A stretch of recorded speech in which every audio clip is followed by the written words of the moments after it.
Let me first of all express my appreciation to Madi and team for inviting the center to be part of this conversation. We would like to congratulate the team of the Edwards Francis Small Center, and to also indicate to them that we are ready to work with them. We will have to walk the talk.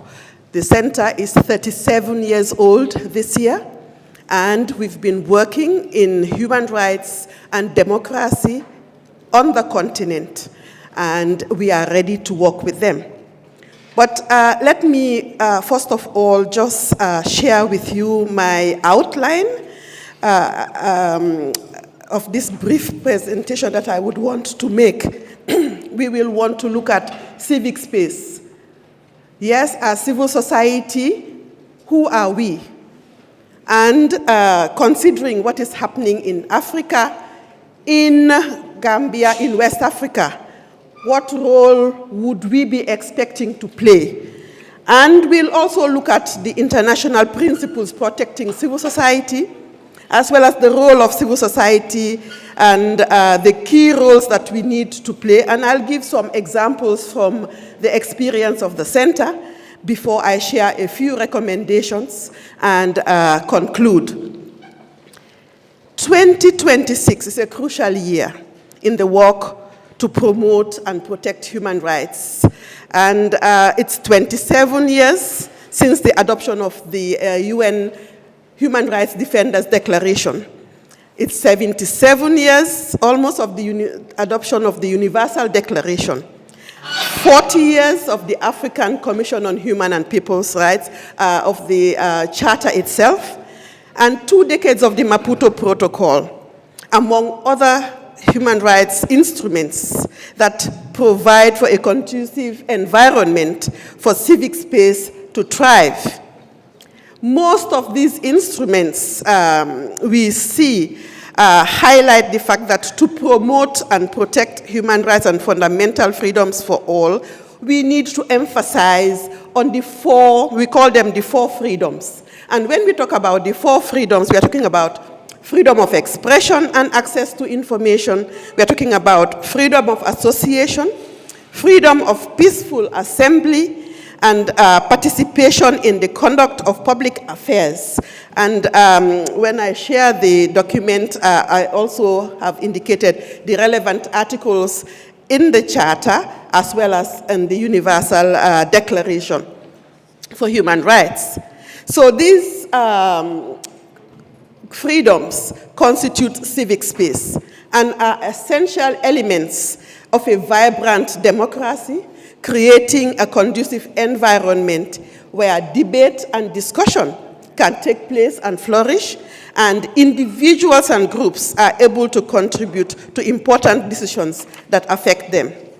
So what is this civic space that we are talking about? Civic space is a conducive environment that enables civil society to play a role in the political, economic, and social life of their societies.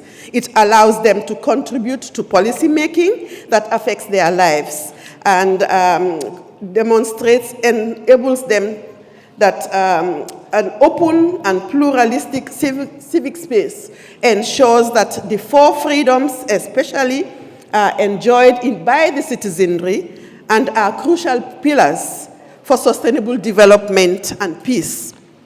However, civic space is declining at a very alarming rate in many countries all over the world, not the least in Africa. And from one of my colleagues' presentation, we know that things are not too well here, going too well here in the Gambia. So it is evident that through the violations of the above-mentioned freedoms, ranging from judicial harassment to death threats, to various forms of persecutions to citizens and defenders who dare to protest against inhuman conditions and human rights violations. So from the reports that the center has received from our sub-regional focal points, it indicates that civic space is shrinking. or closing to a large extent, and in all regions of the continent. There are arbitrary arrests and detention. There are acts of intimidation against defenders. There are also misinformation, disinformation, and hate messages are also online. Systematic criminalization of CSOs defending human rights, and unconcealed surveillance of human rights defenders in the course of their work are highlighted as contributing factors to this state of affairs. So when we look at the state in a nutshell, we are talking about 1, cases of repression of citizens, protesters, peaceful demonstrators, leading to many deaths. And it's not only in the Gambia, but we see it in Benin, in Burkina Faso, in Chad, in Niger, and even next door here in Senegal. Secondly, there is an increase in the rule by law rather than the rule of law in most of these countries by spreading of repressive laws which further increase restrictions on the 4 freedoms, despite the fact that new technologies. Are you sure? Yes, I'm okay. Despite the fact that new technologies have assisted positively to enhance the growth of civil society networks, we have seen them being used by the state as ammunition to control CSO movements and media freedoms under the pretext of national security. Fourth, there is the restriction on access to resources, and this has been part of the pushback, both online and offline, not to talk about access to spaces that promote CSO participation at the national, regional, and international levels. Fifth, we are also seeing access and participation in many instances that could lead to reprisals, which also is on the increase. According to the Civic Monitor, apart from Cape Verde, all other African countries are either narrowed, they are either obstructed, or they are closed. So Cape Verde is the only African country with Sao Tome that have open civic space. And just to share a few statistics, please, from 1994 to 2006, we've seen that the Gambia has been not free.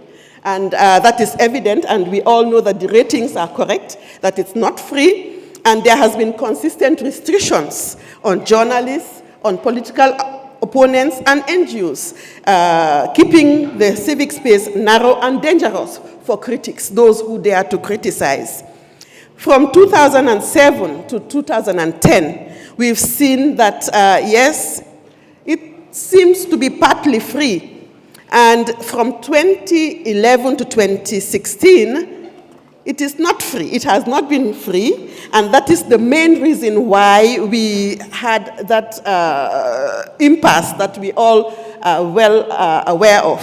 From 2017 to 2025, it has moved from being repressed to obstructed. And as we sit today here, we've seen, for reasons of restrictions, for reasons of incomplete reforms, for reasons of continued harassment of human rights defenders, continued reform stagnation, we've seen that, yes, we are still not free. Yes. Can I conclude? Please? Yes. Okay. In conclusion, perhaps I just want to highlight a few things. I have recommendations, but I don't think I'll go through them. But as we celebrate the life of Edward Small, a champion of social justice and civil rights leaders, CSOs in the Gambia should endeavor to emulate his duties, his ideals, especially in the protection of civic space and the promotion of the idea of representation in Parliament. We also need to ensure that government should recognize their right, their responsibility to protect.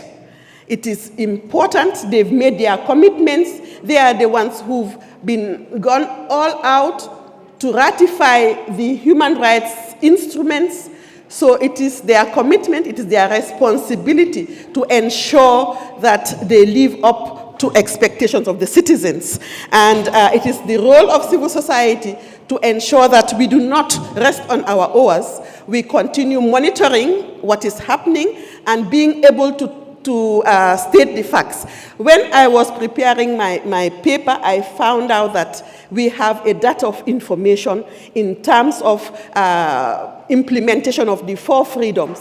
I think this is an area that we need to be able, because we know that it is happening, but we do not have the facts to support it. So I will stop here and to say that the international community is urged and encouraged to provide assistance, because solidarity is key. And that is one of the reasons I'm here to encourage Madi. Madi has done a good job in setting up this organization, and it is important that citizens participate, but before they can participate, it is important that we provide the knowledge and skills, we empower them. And that is one of the areas that the African Center has developed a lot of expertise in terms of education and training, in terms of research, in terms of networking and coalition building. Because, as I always say, one tree does not make a forest. I thank you very much.